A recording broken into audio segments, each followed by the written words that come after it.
All right, everyone. So I think we had said we were going to start with the first. I'm bringing up my notes. Podcast. I couldn't think of the word podcast. And so that one was about thinking more positively and focusing on the bright side. So I don't know if we want to just start with if we enjoyed it or if someone wants to open up like with their first comment or reaction to it.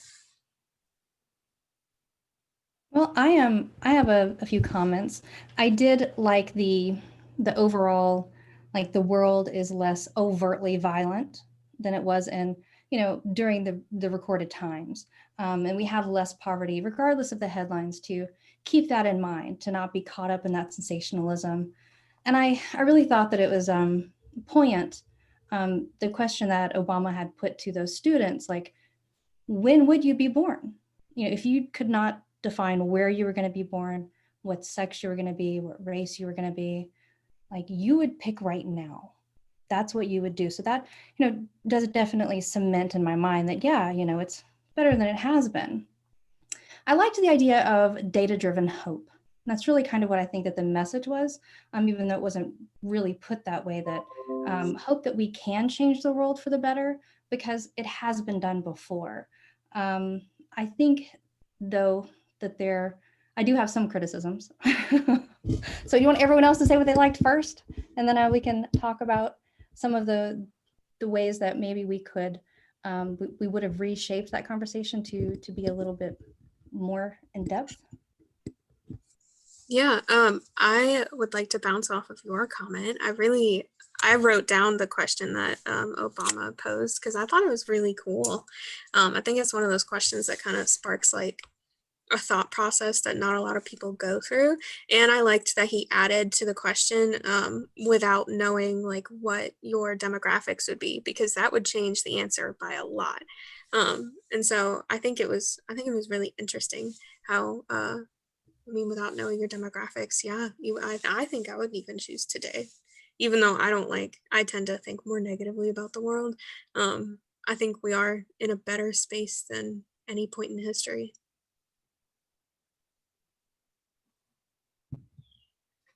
I agree with that too.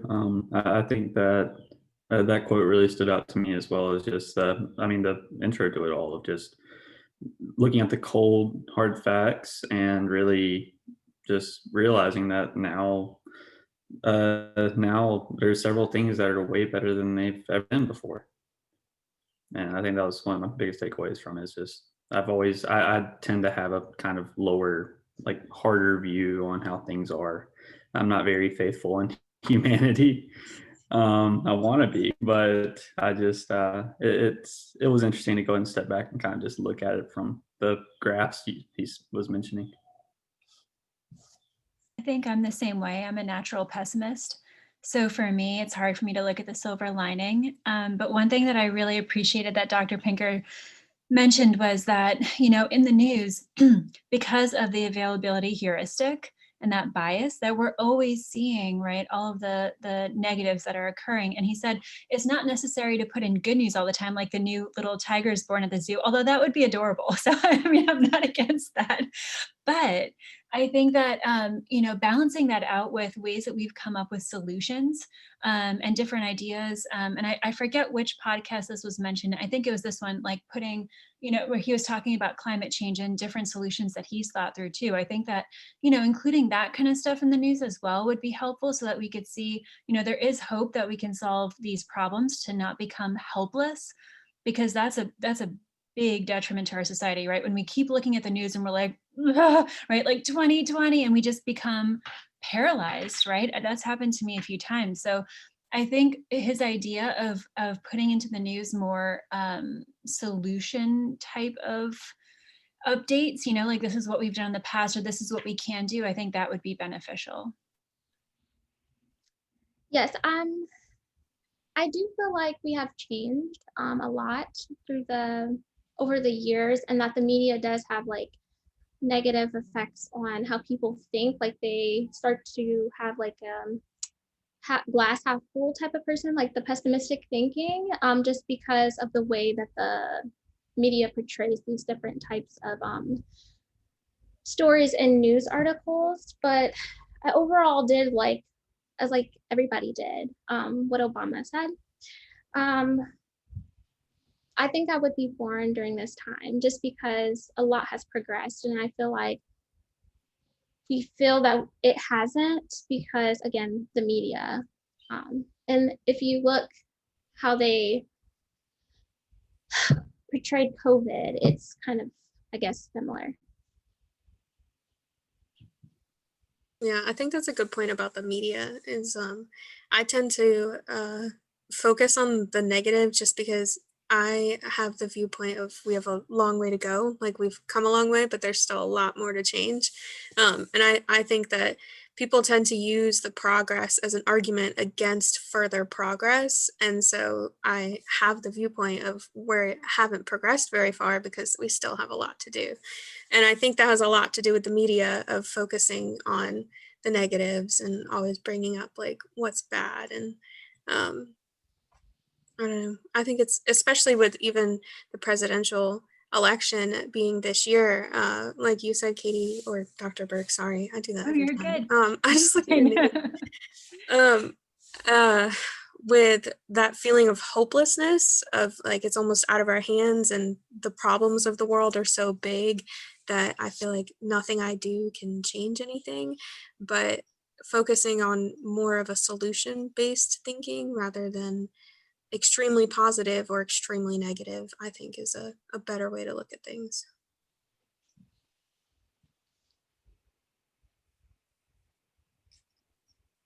The one of the main criticisms I have is that, and it kind of goes off of that, you know, is about living in a data world. I think that there is a danger of that, both ways, you know, in extreme as in, you know, what can I do about this? As he said, you know, go off and just party, you know, don't live for just the moment. But there's also the danger of saying something such as, you know, the US is one of the richest countries in the world. Now, this is a fact, this is data, but there's also other data, and that's everyone's lived experiences. And I think that his stress on, you know, these are the facts and these are the numbers, that doesn't stop there being other facts and other numbers that are just as important. And I think that we really shouldn't limit the metaphors that people use. You know, talking about, you know, he wants to look at the numbers for the prison system and using the metaphor of enslavement. And I think that as we look at numbers for data-driven hope, that's to make sure that we stay engaged, but not use that as data goggles where we're discounting the lived experience of so many people, because even if the US is the richest in the world, that is not what we're all living. that's not our lives. That's a little bit of lives at the top. And so I think we just have to really keep that in mind, that, you know, use the data for hope, but don't use it for discounting or devaluing other people's experiences. And this, I think, even ties into the other one where it talks about, you know, the psychologist off the clock when they're talking about, you know, trying to understand someone else from their point of view. And they brought up the example of the anthropologist who decided to really embrace this culture, which is what you have to do as an anthropologist. You have to go in and like say, okay, why are these your values? And what do you get from this? And being very open-minded and not angry. So I think that there's a way to do that, but we do have to be, like I said, very careful that we're not trying to perceive the world through data goggles. Oh, well, the facts say this, well, the facts say that. That's not gonna persuade anyone away from what their own experience is. Well, and Marvine, touching on that too, I think what I took away from it as well is that we have to really be careful with how we define things, right? Because I think definitions are important. For instance, somebody had written in with a question for Dr. Pinker, you know, asking about, well, you know, you claim that violence is getting or that violence is decreasing. However, what about this type of violence or this type of violence? And he's like, well, we have to be careful with how we define that. Like, right, physical violence, for instance, is getting better. But what you're saying, Marvin, I have to agree with too. Just because physical violence is decreasing, it doesn't mean that our mental health is getting better. And I didn't hear him say anything. I don't know, maybe I missed it. Maybe you guys can pick up on that. But I didn't hear him say anything about our mental health getting better. And in fact, I'm pretty sure from statistics and like from research people have been doing that our mental health is actually deteriorating. I would presume, especially in 2020. Dr. Montanaro, you might know more actually than I do on that. I think you're right. And I also want to echo that this is, I'm personally not a huge Steven Pinker fan because the way he, in some ways data is objective, but it's not, like, it's biased by the researcher, right? And so he, he's a cisgendered white man and the world is like very like doot doot doot doot to him. And so similarly, when he was talking about violence, and he was really dismissive of other definitions of violence because it didn't fit in with what he was saying. And I was like, well, yes, right? Like Dr. Burke said, if you're going to define it this way, then violence is decreasing. But if we're going to open up this definition, then things aren't that great, especially in 2020, if we're thinking about mental health and things like that. So, yeah. Well, it's even interpreting numbers like, well, there's less poverty than there ever has been before, but there's more people alive now. So are we just talking percentages? Or are we talking like raw numbers? We can't be talking raw numbers. So there's like a whole nother way of looking at the exact same data and interpreting it a different way. I do like the idea of hanging on to it as, things can change, but there were other points that, I definitely didn't agree with because data is also very much influenced by politics. So, facts change. This is kind of like a political discussion we're supposed to be having, and things change based on how it's presented to you and who's in control. And we all know that the history books are written by the people who won, right? So it changes. Like one of the reports from the CDC that no one is talking about shows that from February to the beginning of October, the number of deaths above and beyond what's expected is 300,000. So, there's another number, it's different than the other data we're giving. So which facts are facts? And also another thing, kind of add on to the last few points, is that life is infinitely complex in my mind. You can't measure it by pulling together several different numbers. He's taking the personal aspect of life out of it, and life is ever so personal. I mean, I feel the way I do about my hopes for, let's say, climate change because I grew up being told that by like closer family members that climate change is a hoax and it's being pushed for economical benefit and to certain individuals. And that really, like, I can say that as far as my geographical location, my community, that's still probably a really prevalent thing. And I don't doubt that we can go ahead and change the climate change issues and improve the situation. I just doubt that we will. I doubt that people will come together and do that because, I mean, for me, it's clear as day, but it seems like everybody, a lot of people around me are, no matter how much I try to explain and change people's minds, they're not budging. I think the one thing that Dr. Pinker gave me hope though is the focusing on solutions, because I feel like that I get really frustrated when I'm like, but you don't believe this is a thing? What if we change the conversation though, not to like, I'm going to convince you that this is true or not, but like, let's work on one actionable item. And I think that more people might be moved to do that than then, I don't know. Yeah.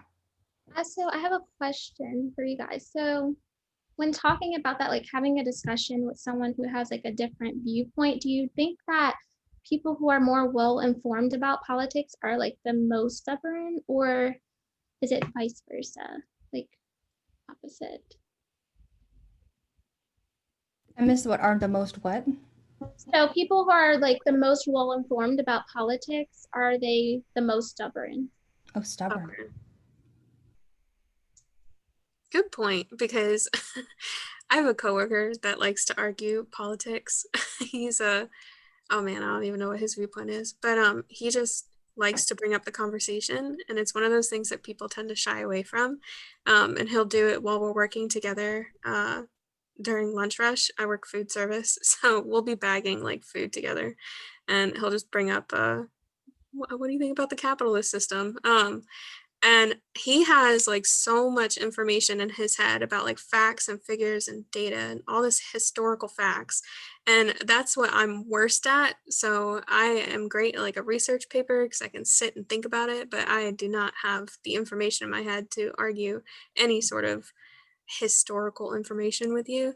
So I think that it can make them more stubborn, just because they have like the information right there on hand, and they're like, well, here's this as my proof, and here's this to back up my argument. But I don't know. I think it also depends on the person, because he's pretty willing to listen to other opinions, even if I don't have like the information to back it up.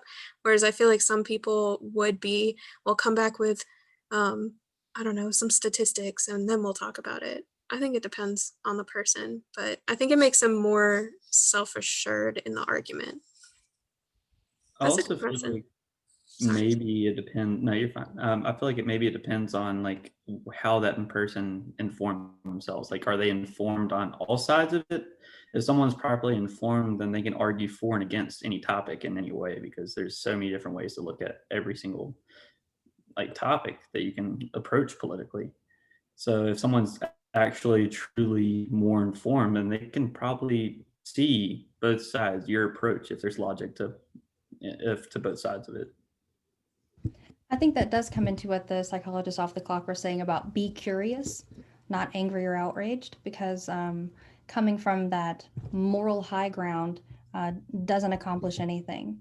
But the one thing they did say, it seemed to me they were stressing like factual based conversations, and I can understand how that would help you stay away from judgments. But looking at some of the other research, like from 2014, Brendan Nyhan, he found that educating people on hot button issues didn't change their opinion.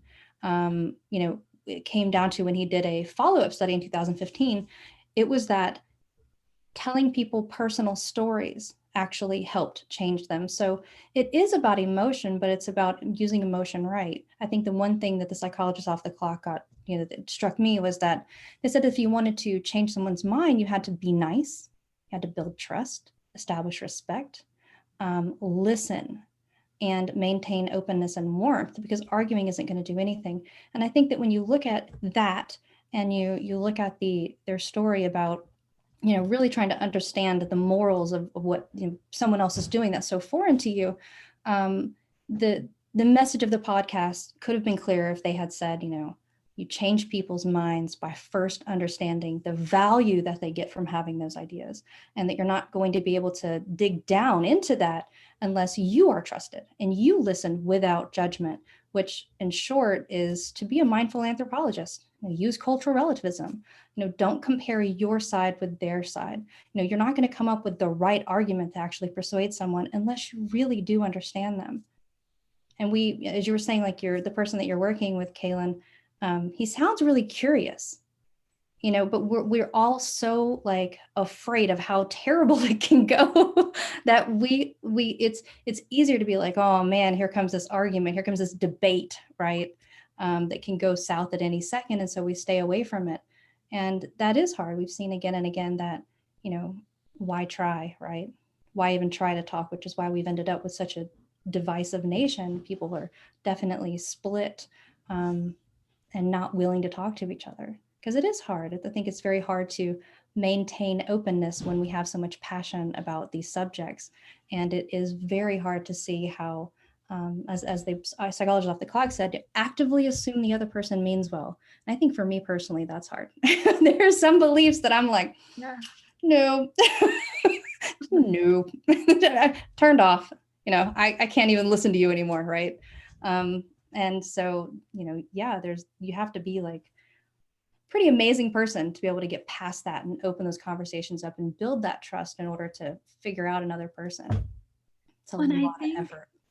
you know, I think you bring up some good points, Marvine, and something that I think I want to distinguish too is that, in my opinion, I think anger is healthy and okay because that creates momentum and motivation, right, to change. But I think that it's okay personally to have anger in a conversation, but it's all about respecting the other person you're talking with, right? So I think you know, my family, like you, Ethan, my family, you know, has different views, and like where I come from, they have different views, and I've completely changed essentially, you know, as I've grown. And so I think when I'm talking with my family, I think it's okay for me to show anger. You know, like, I'm really upset that you still believe this issue, right? Whereas I believe this, but I still respect them, you know, and I'm not like pointing my finger, you, right? It's more like, this is the issue. And like what you guys were all talking about, you know, curiosity too, like, why do you still believe that? Or, you know, have you thought about it this way? And my mom recently came back to me and was like, you know, I didn't think about it that way. And my dad was like, yeah, I'm trying to work with your mom on this issue or whatever the case may be.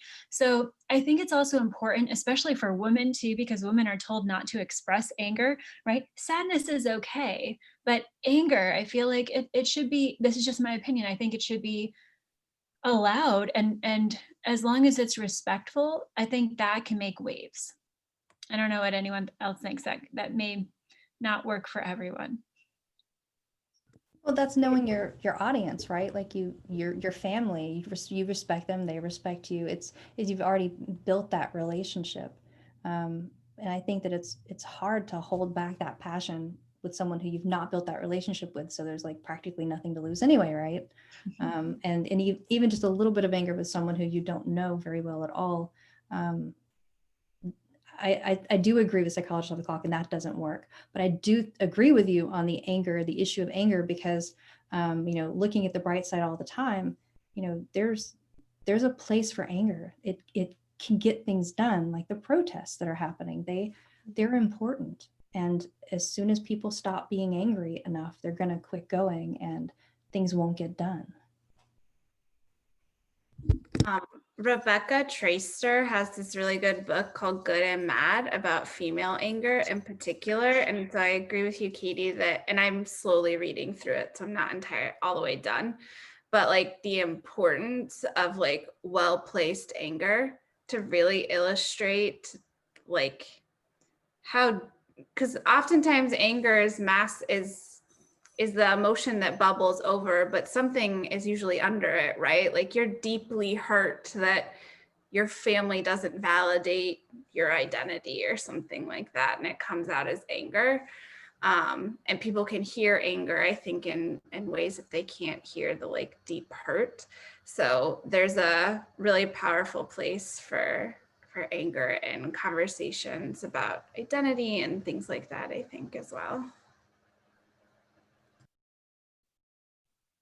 I love your point, Dr. Montanaro, too, what you were saying about there being something underneath that anger, right? It bothers one of our core values. And I know one of the podcasts today mentioned that, you know, we share a lot of those same values, but I understand that, you know, both sides care, right, about other people. I think care was one of the ones that were mentioned, but we can see, we may not.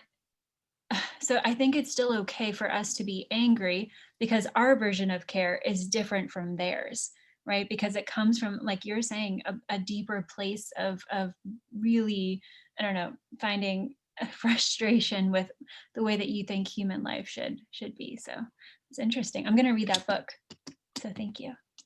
That's a good You can point. borrow it when I'm done. Oh, I'm sorry. You're good.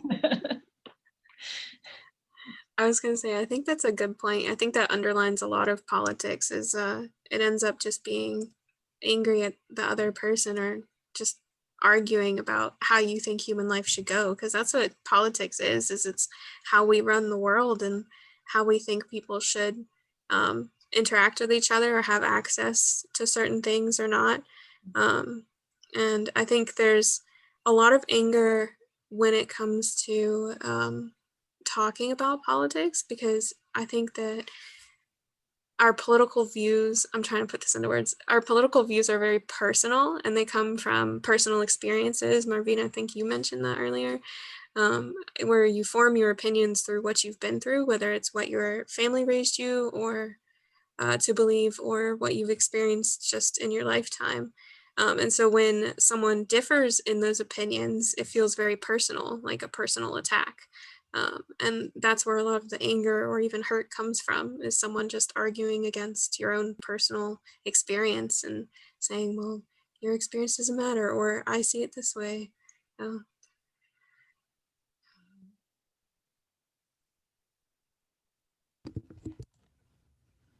One of the points that I tried to like, but the more I thought about it, I just couldn't believe in it, was when Dr. Pinkert said, the idea that, one person cannot undo all of the progress that we've made. On the surface, that seems like really hopeful, like, okay, one person is not going to destroy it all. But then you look at history and, look at what Hitler did in 12 years, and it really hasn't ended. Yeah, he died, but that legacy lives on and is like a staph infection. It's contagious and it's nasty and it's uncurable, right? So I think I get more like oomph to do something by remembering that than by thinking, oh, well, one person is just one person. They're not going to be the end of the world. Like, I don't know. Yeah, that was something I definitely didn't agree with, especially around the conversation. I think he was talking about the current president at that point and climate change. And that annoyed the heck out of me, because I think one person with a lot of power can make a lot of difference. And when it comes to climate change, and I think it's the Paris Accords is what it's called, or something like that, we signed like a deal with a bunch of other countries to move forward towards like dealing with climate change. And then one person in power decided to back out of it. And it was like years and years in making. And there's a documentary by, I think it's Al Gore, who's a controversial person himself, called The Inconceivable Truth. And that kind of goes into how many years in the making and how much went into just having countries meet to talk about it, let alone sign things. And one person with a lot of power made a lot of difference. And Hitler's a great example as well. So I think what's interesting is we see a lot of people, we see like individuals making a lot of bad change, and then we feel like as individuals ourselves, we can't do anything to fix it. So it's an interesting perspective.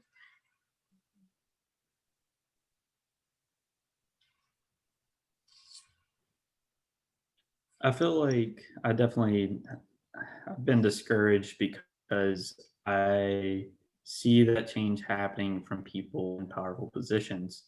And I don't think I will ever be in that powerful enough position to undo or reinstate the changes that I feel need to be made. And therefore, I don't say anything. I don't do a whole lot because I personally don't feel like my individual attitude or opinion will make much positive change. And I feel like that's something that I definitely have to work on myself as well, is really having a little bit more faith in my say, because we're all on similar pages here. Obviously, do we all feel like climate change is a pretty important thing to really focus on in upcoming years? I do. It's just how do the people, the majority, really go ahead and make that change? I'm asking. Yeah, that's a good point. There's a lot of like companies or groups that push like a change is a change. So like using metal straws instead of plastic ones, or buying a hybrid instead of a diesel. Like the individual differences are differences, but then you look at like the big industrial companies that are putting out huge amounts of CO2 or all the other greenhouse gases, and it can be difficult to see how the individual makes a difference. Well, I think that really hits on a lot for me, because I remember there's an NPR show about one of the NPR staff said that he didn't believe in recycling, and they were all like, oh my God, how could you say that? And when they began to dig down into it, his reasonings were very valid. The corporation should not be making so much packaging. things should be presented at the store in such a way that it has less. We should not have to recycle. The whole, Keep America Beautiful, they're actually, the way that they started was because they wanted to, they were supporting like plastic use and glass use, one-time use stuff. And it was about putting it off, making all of us believe that it's our individual actions that are responsible. Yes, I do believe we should be doing individual actions, but that isn't going to be enough. There has to be a cultural change at the corporate level. Like there has to be changes there. And, you guys are you're their future. So, you guys need to become the CEOs of these companies and make some changes. Has to be done from the inside, right? That's where we're talking about understanding the other side and the value. But once you get there, don't let them convince you otherwise with giant checks. I I think- also, oh, Okay. sorry, go ahead. No, you're fine. Go ahead. I was just going to say, I think one of maybe the perks of the last 4 years, and especially 2020, is so when you think about the corporations versus the individual, the people that are actually making changes that can control the corporations are a lot of politicians. And there's been a lot of apathy for a lot of years about politics. And it feels like there's been this like great awakening for everyone that voting matters. And so if, like you're saying, Marvine, like the cultural shifts happens within those corporate companies, and as younger, like better generations take over, those changes can happen there. But then also when we're electing leaders that have the opportunity to create that structural change, like in that way, you can make some sort of like individual level change as well. So that brings me a little bit of hope that like early voting numbers are astronomical right now, which is amazing. So I was so jealous when I heard in Australia that it's mandatory and that they have like hot dog, like barbecues outside. Like you have to go vote. And while you're there, you get a hot dog. I like that. Change the sticker to some food and maybe people will show up. Yeah. It's not a bad idea, actually, in our country. Yeah.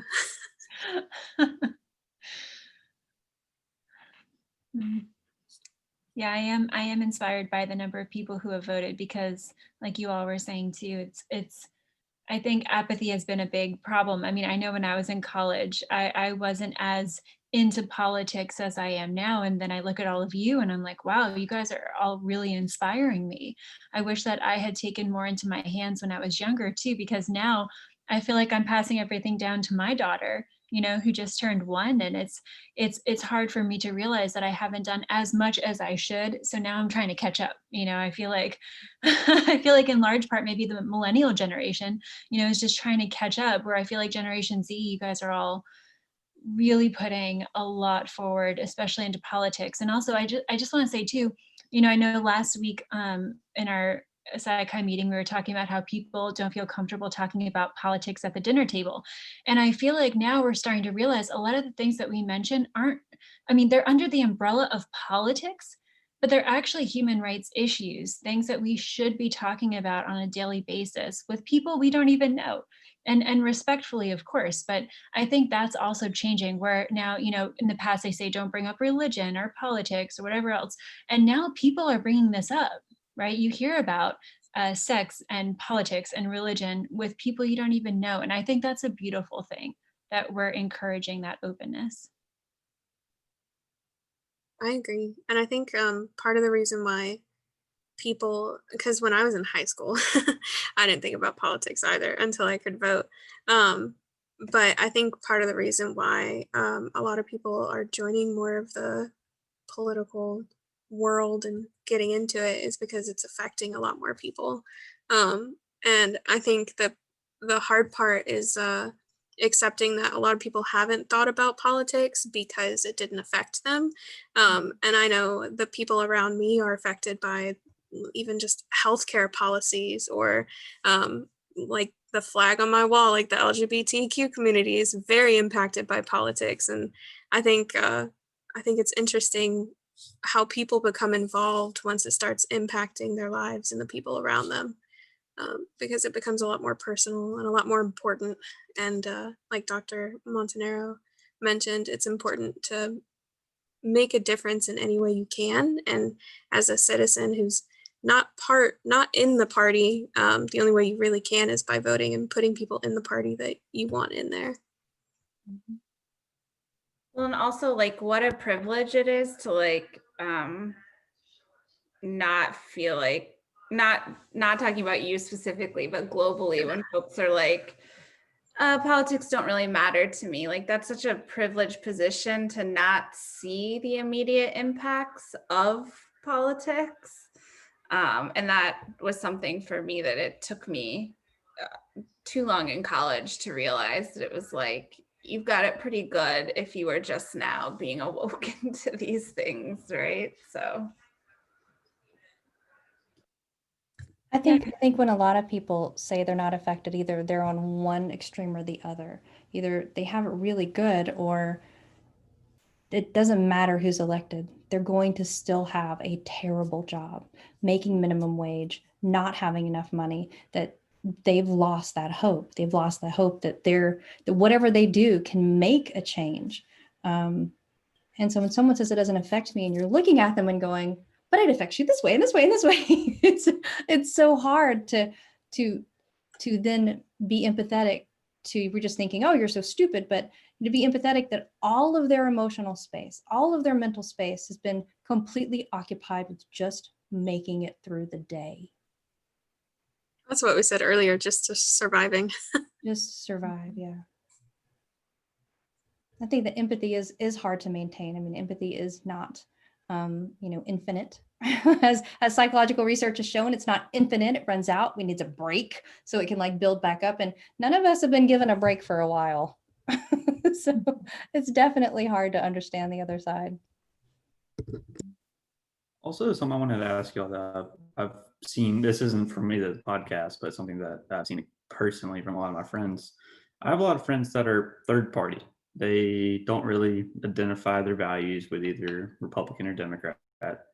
And they feel like their voice and their opinions are completely ignored and silenced, and that they're being pushed by several people to just vote one way or the other, and that their own vote is just going to be wasted because whoever they vote in that represents their thoughts and ideas are never going to really see the light of day. They're not going to go ahead and make much change.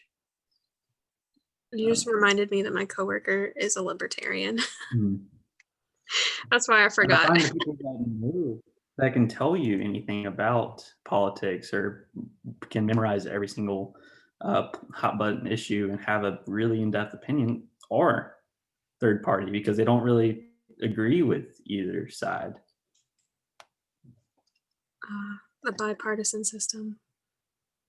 It's a mess. My dad's always said, I think he's more conservative, and like him, I don't like Democrat and Republican. There's too many like connotations with them. But he's always said he wishes the third parties would win at some point because it does feel like their votes are almost a waste or useless because you know that it's going to be it's either going to be a Democrat or a Republican that wins. And it's weird that we even have a third party option when they never get the recognition. I mean, George Washington and the founding of the country was like, don't do a two-party system. And here we are. I also wonder with a lot of people that I know that are interested in third party, because they hear you, Ethan, they're like, my values aren't represented in any one side. And I both hear that, but I'm also thinking like, maybe you have unrealistic expectations of a relationship. Because like you can't have anything all in like one person or one party, right? Like if I were to expect my husband to like be my husband and my best friend and like, I don't know, great to go shopping with, which he's not, but that's something I enjoy. Like that's unrealistic, right? And those are really petty things to say, but I don't know. It's just like in all of one party, do you agree wholeheartedly with everything? Probably not. And is that unrealistic for us to expect in any party? That's just a musing I have. That's not a. I think it's point on. Like, it's Yeah. true. I mean, when you're learning about like relationships, and was Dr. O'Reilly's class, and she talked about that. Like, when you pick a partner, there's no such thing as the perfect partner. What you're really picking is, okay, these are the things that are important to me, and these are I cannot compromise on, and these other things are things I can live with, or I can live without. And uh, that is how it works. You're never going to find one person. Just like with any religion you pick, there's always going to be something about the religion that you're just like, no. There's a lot of Catholics on birth control. All right. That doesn't make them a bad Catholic. That's just the one thing they don't agree with. Or the 10 things I don't agree with, whatever. But yeah, I think that maybe I would like to see the data. We talked about data before. I'd like to see data on that of like, is it more young people that are libertarians than older people who have learned we got to settle? That's the word I was thinking of. That term comes around.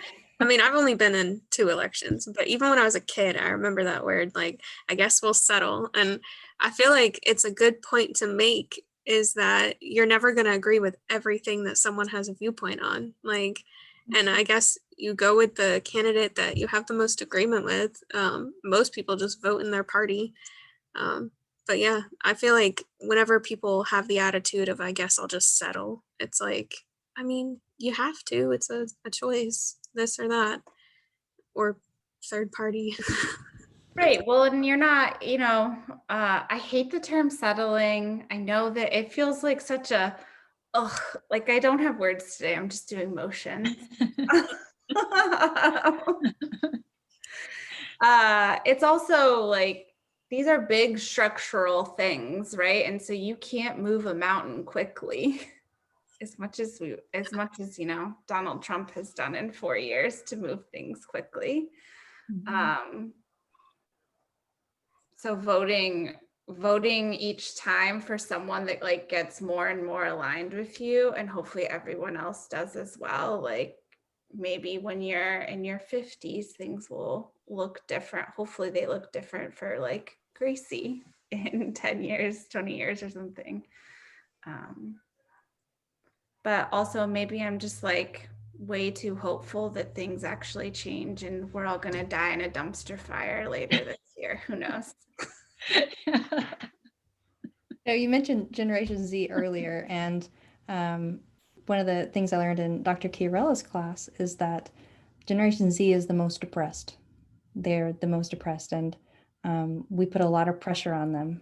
And I think that, yeah, maybe why their humor is so weird. but there's a lot of pressure on them, and we don't actually have a whole lot of time. You're talking about before they're 50. I'm really not that far away from 50, and we don't really have that far before like the climate change. It is going to be, as scientists are saying, irreversible. With the technology that we have today, hopefully when we go past that date, there will be some amazing breakthrough, and the time frame will be doable. But we don't have a lot of time. And I do hope that more people examine their actions and at least vote, Yeah.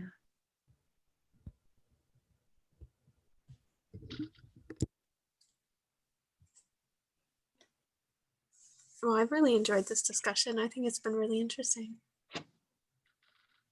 Anyone have any other points they want to go over or talk about? Any questions?